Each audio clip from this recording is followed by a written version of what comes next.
देश नीति केवल सच्ची और पक्की खबरें का स्वागत है। मैं हूं आपके साथ राशिद जहीर। भारतीय जनता पार्टी छत्तीसगढ़, राजस्थान या मध्य प्रदेश यहां पर अपने जख्मों पर मरहम लगाते लगाते थक गई है, लेकिन उसके विपरीत कांग्रेस बड़ी मजबूती से अपने कदम को चल रही है। एक चाल से ये लग रहा है कि वो नहीं चाहते कि कोई भी चूक हो जाए। बहुत बड़ी खबर मध्य प्रदेश से। ये नहीं बता रहा हूँ कि भारतीय जनता पार्टी के नेता नाराज होकर इस्तीफा दे रहे हैं, वो तो मैं आपको बता चुका पहले। हुआ यूं है कि समाजवादी पार्टी का गठबंधन जो इंडिया गठबंधन में है वो मध्य प्रदेश में कांग्रेस से हो गया है और कांग्रेस ने उसको 9 सीटें भी दे दी हैं। 8 सीटें वो हैं जिस पर भारतीय जनता पार्टी पहले जीत चुकी है। समझ गए? अब कहने का मतलब दर्शकों ये है कि समाजवादी पार्टी का वहाँ पर क्या है मैं आपको बता दूं। पहले 2003 की बात है या 13 की, मैं भी पढ़कर बता दूंगा, जहन से निकल गया है। 7 सीटें समाजवादी की आ चुकी हैं। मैं कई बार आपको बता चुका हूं कि वहाँ पर 7.5% तो मुस्लिम हैं मध्य प्रदेश में, 21% आदिवासी है, 14% वहाँ यादव हैं।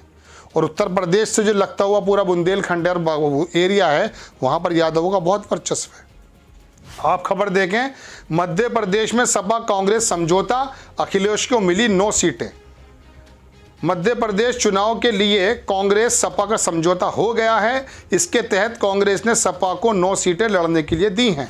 सपा ने इन सीटों पर प्रत्याशी घोषित कर दिए। असल में सपा ने तो 100 सीटों पर प्रत्याशी उतारने की तैयारी कर ली थी और 7 सीटों पर प्रत्याशी भी उतार दिए थे।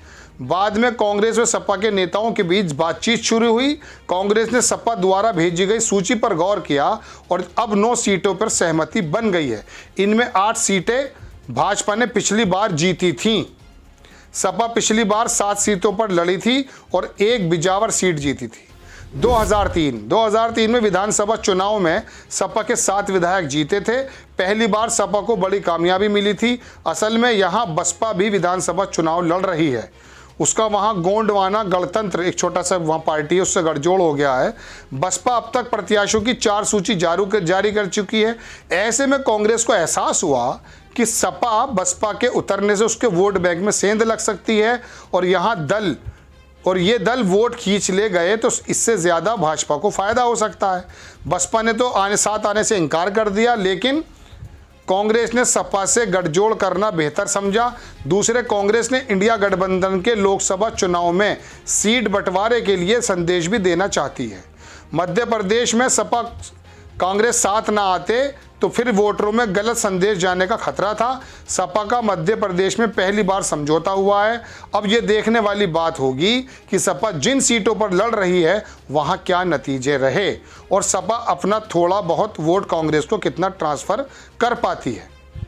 बहरहाल सपा से वहाँ पे गठबंधन हुआ, उसका क्या फ़ायदा निकलेगा नहीं निकलेगा, इसके बारे में तो मैं ज़्यादा नहीं बता सकता दर्शकों, क्योंकि उत्तर प्रदेश के अंदर भी ताकत ऐसी नहीं है कि ये ट्रांसफ़र वोट करा लें। वोटर तो अपने पार्टी का या अपने जहन का होता है, वो चला जाएगा। सपोज़ कीजिए समाजवादी पार्टी की सीट मिल गई, कांग्रेस ने उसको सीट दे दी। उत्तर प्रदेश की बात कर रहा हूँ। पंडित तो वोट नहीं देगा समाजवादी को, बनिया तो वोट नहीं देगा समाजवादी को, अगर वो कांग्रेस का है तो होते हैं डिस्टेंसेस। लेकिन लोकसभा के मद्देनज़र ये बहुत ज़बरदस्त काम है। लोकसभा में थोड़ी थोड़ी सीटों का बड़ा महत्व है। वहाँ पर जब एक ही कैंडिडेट होगा तो ये जो आपस के छोटे मोटे इख्तलाफात भी होते हैं अगर वर्गों में, तो वो ख़त्म हो जाते हैं, क्योंकि वो सेंट्रल की जो है केंद्र की सरकार देखते हैं। तो ऐसे समय में भारतीय जनता पार्टी को इस गठबंधन से 2024 में भी झटका लगेगा और यहाँ भी कड़ा मुकाबला बताया जा रहा है। भारतीय जनता पार्टी के लोग तो कह रहे हैं कि हमने लाडली योजना और ये योजना चला करके अपनी मजबूत स्थिति कर ली है और ज़्यादा फर्क भी नहीं बता रहा है। 10, 15, 20 सीटों का फर्क है। ऐसे सीएमए में अगर बसपा या सपा 8-10 सीटों पे हरवा जाएगी तो डिफरेंस आ सकता था। ये समझदारी का काम कांग्रेस ने अपनी पार्टी के लिए किया है।